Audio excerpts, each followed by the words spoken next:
Hello, welcome to, I guess this is week 5 now, or module 5.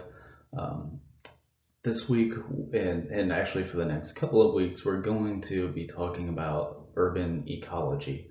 And we're still not going to cover everything that we can cover about urban ecology. There's a lot to go over. So we're going to be spending a little bit of time, at least the next 2 or 3 modules, on urban ecology. And for this one, I'm introducing the concepts of spatial heterogeneity and sort of thinking of the city as an ecosystem, and sort of shifting how we think about urban systems in general. And so we're going to be using this book called Space, Scale, and the Time for the Study of Cities. It's coming from the Baltimore School of Urban Ecology. And they're kind of, what do I want to say here? Like, I don't want to say reinventing, but it's thinking about ecology in a different kind of way. Whereas originally, urban ecology, it was kind of like, oh, we're going to take what ecology is and we're just going to do it in the city and study population dynamics in cities and things like that. And some of that's certainly still done, but they're sort of promoting or proposing a shift in how we think about ecology rather than just simply doing ecology in the city, actually having an ecology of the city, and thinking about some different ways of incorporating social theory into ecology. And there's already some complements, there's some subfields of ecology that are already set up really well to do this. And so we're going to kind of work our way through some of these ideas. Um, and one of these ideas is to start thinking of something called the human ecosystem, where we're incorporating more ideas into the idea of an ecosystem than what we would have originally thought. So if you're just doing traditional ecology, you might think of if you have sort of a bioecological ecosystem, as to be just the sort of the natural setting where you have a biotic complex that's made up of literally the organisms that are there, the animals and the plants and mammals and reptiles and microbes and bacteria, whatever it is, the living organisms, and how they interact with the physical complex that's there. And that might be, the topography, the soil, how water is displayed, whether you have rivers or lakes or an aquatic marine environment, excuse me, or also meteorological and climatological stuff like precipitation and temperature would fall under the physical complex. And you might think of that as the traditional sort of ecosystem. Whereas if we're going to be thinking about this in urban settings, then we want to understand, the most, urban settings exist because of humans. Like, we construct the urban setting. And so if you want to understand that, then you're going to have to understand humans as well. So there's the social complex that gets incorporated here. And that's things like culture and religion, and things that can influence the biotic world because it influences how humans are doing things, and it can influence the physical components too, and how those things interact. But there's also the built complex too. So literally, an urban system is built. We construct it. So there's buildings and there's roads and transportation, and sewage and plumbing and all sorts of things that we physically construct. And so all of these things, if you're working in an urban setting, all of these things are influencing each other. And so that's sort of taking a more integrative approach to understanding what an ecosystem really is, and incorporating humans into that, so you can understand how those patterns are being influenced.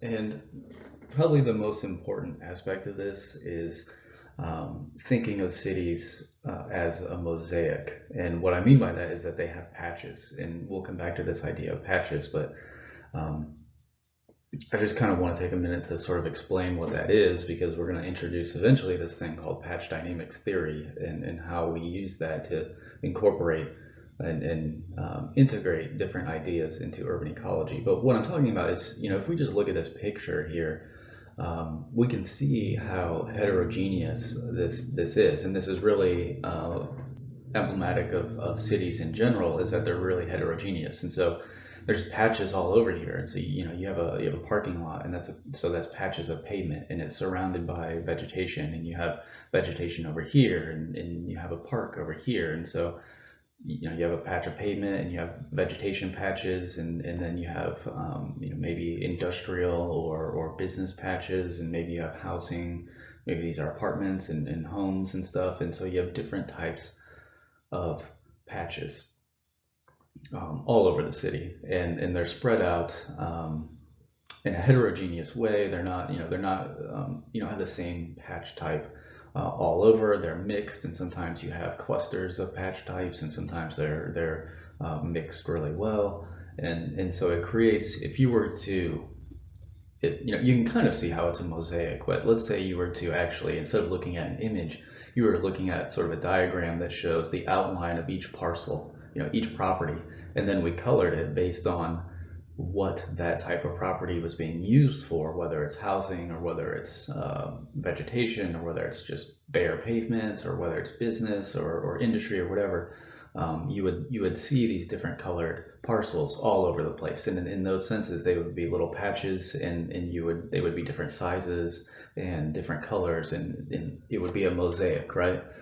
So that's sort of what we mean when we say that cities are mosaic in nature, and we're going to use this idea of patches to sort of understand how things are going, what sort of patterns and how things are moving, and how biodiversity is spread out, and understanding what's going on in an urban setting and how humans are influencing that and are also part of it at the same time.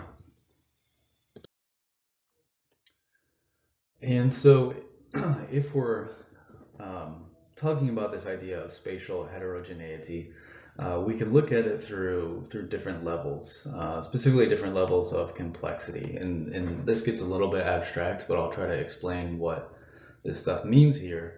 So in terms of heterogeneity, think of this as sort of spatial. We're talking about things spatially here, and we can quantify things even.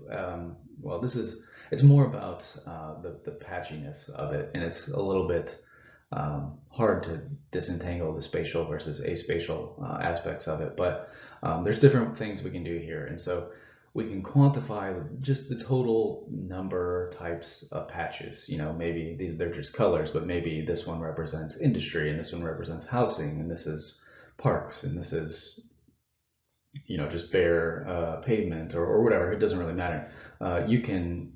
Some patch richness would sort of just be, how many different types of patches do we have in this area that we're looking at?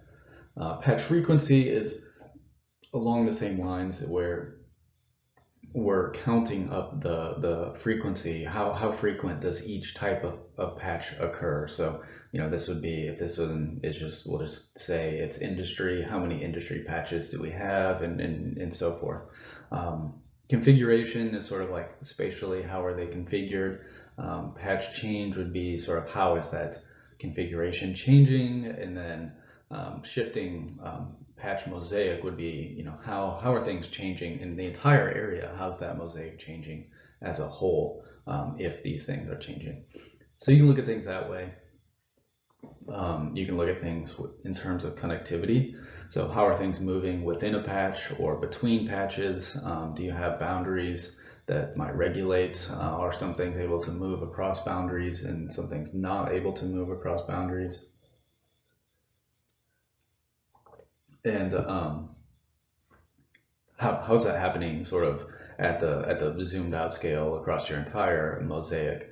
How are things moving through different patches? Contingency, if heterogeneity is more spatial, then contingency is more temporal. And so you might have patches that change over time from one type to another type. Or maybe you have indirect links between different times of a period, and you have a patch that's in a certain state now. How is that influenced by indirect links to other patches in other times? You could have lag links where you're looking at the same patch. Maybe the fact that a patch was a certain type in the past is causing some pattern of that patch in the future, even though it's a different type of patch. Maybe you could have long-term legacies, which or sort of similar things going on here. And you can have slowly emerging indirect links where different types of patches are having influences on different patches altogether over time. So that contingency is more about how are things changing over time, and heterogeneity is more a little bit more about how things are changing over space, and connectivity is how are things moving between those patches. So there's a lot there. I'm not expecting you to memorize all these things, but just have an idea of how this idea of patch dynamics is applied to an urban setting. And so for going back to this ecosystem, this human ecosystem idea, there's taking an integrative approach is sort of the best way to understand how some things are moving and influencing these patterns. And so we have, we have critical resources, which could be biophysical things like literal energy and water and nutrients and organisms and things that we use. There's socioeconomic resources like information, there's labor, capital, technology.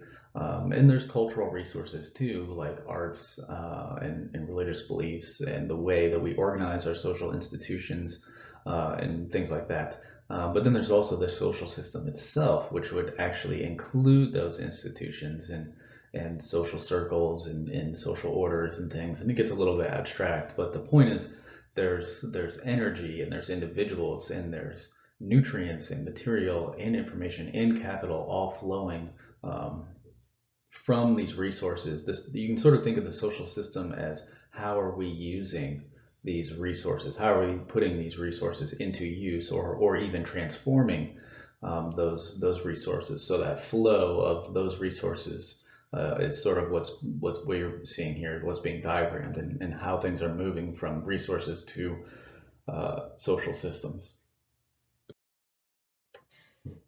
But I kind of want to take a step back here for a second and talk about ecology as a whole. I think we should have a sort of an understanding of where that science is and where it came from if we're going to be incorporating social theory and things like that into ecology. And like any field of science or study, it didn't.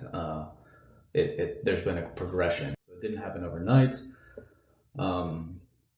The sort of early definition of ecology was basically just the interaction between organisms and their environment. So you had you had organisms and the way they interacted with their environment, which might be other organisms, might also be the physical environment. That was basically what was going on. What were population dynamics sort of like, and how did organisms interact with the environment that they lived in. But over time, we've seen some developments where early days were, if you go back to the 1800s and before that, it was mostly just discovery as human beings and different cultures moved around. They discovered new areas and discovered new types of organisms and did different ways of classifying and documenting that. And a lot of that was sort of led to the field of biogeography, where you're just looking at where things found, where have they been over time, and certainly the field of biogeography has evolved since then. But that's still a lot of it is just cataloging and documenting where organisms are, where do they occur, how do they move around, and that sort of thing. As we get into the 1900s, there were some ideas about community stability. This is where we saw the creation I'd say a creation of the field, or the idea of ecological succession, where you have communities that are changing over time, but the thought was that they were deterministic in the sense that they were all leading to some stable climax community. And so this is like classic forest succession models, where you saw pioneer species move in, and then secondary. And then eventually you'd have this stable or old growth sort of system. And we know now that that's not really accurate. You might, if you've only been looking at an ecosystem for a certain time period, you might see that.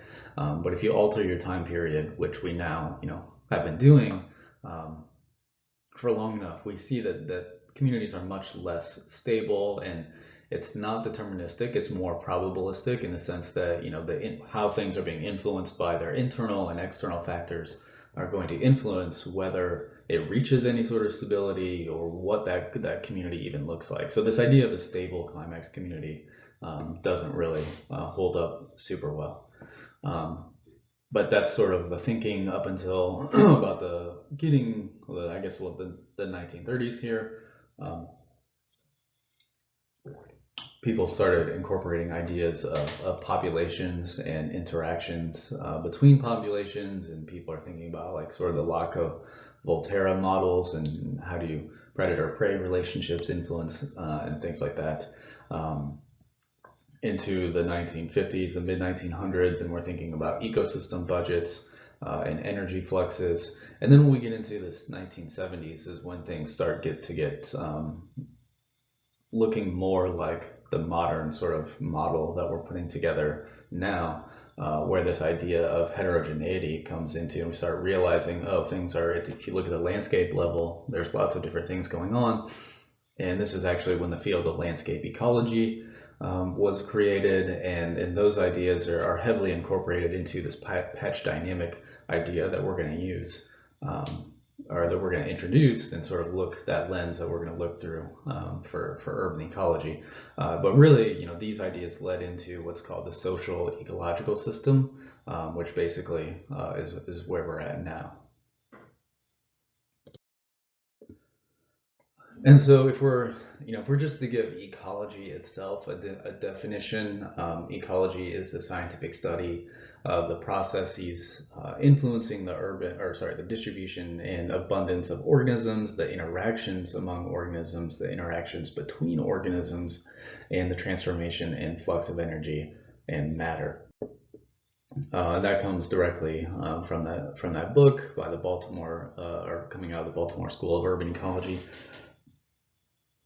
But I think that's a pretty good definition. And one thing that's being emphasized here is the interactions, and I think that's classic. That's really what ecology is fundamental. That fundamental idea of interactions has remained throughout the entirety of the development of the field of ecology, and we're sort of just building on the complexity of it. And so, and this is a vast oversimplification, but it sort of illustrates the point where, okay, you have consumers, you have plants and consumers, and so you have a couple of trophic levels here where you have consumers that eat the plants and consumers that eat those consumers. But those are going to influence, the plant distributions, and plant distributions influence microbes. So these interactions are going to interact with these interactions, and microbes and plants are going to, those distributions are going to influence pollinators and plant dispersers, which will in turn influence those, and those will influence this level. And so it's just interactions on top of interactions. And that's really what the field of ecology is based on, is understanding how are different things influencing at different scales, among populations and between populations, and different types of trophic levels, and all sorts of complexity. So it's kind of like, there's a funny sort of quote, I don't remember exactly, but it's like, if you think rocket science is difficult, then you should try ecology, something along those lines, where there's lots of complexity, and there's lots of interactions among different levels and hierarchies.